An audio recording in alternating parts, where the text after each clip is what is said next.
കടന്നലിന്റെ കുത്തുണ്ടായിരിക്കണ് നക്കാനൊന്നും കിട്ടിയില്ലെന്ന്. പൊരയിലെ പണി മുഴുവൻ എടുത്ത് എനിക്ക് നീറ്റ് നടക്കാൻ വയ്യാണ്ടായി.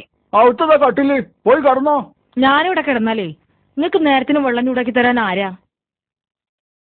വെള്ളം ഞാൻ വെയിലത്ത് വെച്ച് ചൂടാക്കിക്കോളാം. നിങ്ങൾക്ക് കുളിക്കാനുള്ള വെള്ളത്തിന്റെ കാര്യമല്ല ഞാൻ പറഞ്ഞത്, 4 നേരം ഉരുട്ടി മിണുങ്ങാനുള്ള കാര്യ.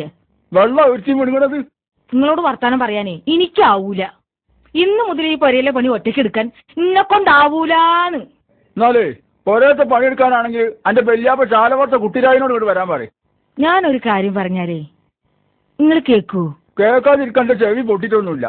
ഞാൻ കാര്യമായിട്ട് പറയാ, വീട്ടിലേക്ക് ഒരാളെ കൂടി കിട്ടിയ എന്റെ എല്ലാ സൂക്കേടും മാറും. പിള്ളേർക്കെന്നെ തിന്നാൻ കൊടുക്കാൻ കഴിയില്ല, എന്നോടല്ല വേറൊരാളും കൂടി.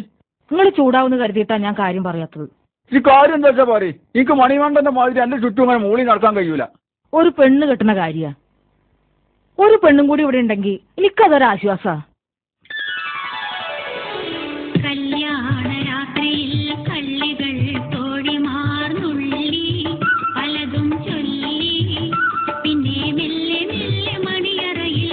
നിങ്ങൾ എന്തേലും ഒന്ന് പറയും. പെണ്ണ് കെട്ടണേന് എനിക്ക് തർക്കടൊന്നുമില്ല. പക്ഷെ അവസാനം പെണ്ണുങ്ങൾ പോര് കാണിച്ചെന്ന് പറഞ്ഞ് എന്റെ മനസ്സമാധാനം കഴിഞ്ഞാല് 2 എണ്ണത്തിന് ഞാൻ കൊല്ലും. ഒരു പോരും ഉണ്ടാവൂല. എന്റെ മരുവളെ ഞാൻ പൊന്നു പോലെ നോക്കും. മാപ്പിളിന്റെ 2ാം പെണ്ണിനെ മരുവോള് നല്ല വിളിക്കല്. മാപ്പിളന്റെ 2ാം പെണ്ണോ?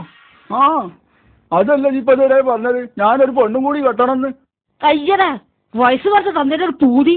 ഞാൻ സുക്കൂറിന്റെ കല്യാണക്കാരിയാ പറഞ്ഞത്. ഇപ്പൊ കൊള്ളുന്നോട് സുക്കൂറിന്റെ കല്യാണക്കാരി ഇനി വരുന്ന മുണ്ടിയാല് അന്റെ പല്ലിന് മാത്രല്ല 4 നടക്കി ഞാൻ കമ്പിയിടും. പിന്നെ എനിക്ക് അടുത്ത കാലത്തൊന്നും എന്നെ അങ്ങനെ ആരും പൂജപ്പിച്ചില്ലോ. ഉമ്മ ബാപ്പയോട് പറഞ്ഞ് എന്റെ കല്യാണക്കാരും ഓക്കെ ആക്കിയിട്ടുണ്ടാവും അല്ലേ? ഇതെങ്ങനെ സാധിച്ചെടുത്തു? ഇനി ഈ പറയുന്ന കല്യാണം മുണ്ടി പോരുത്.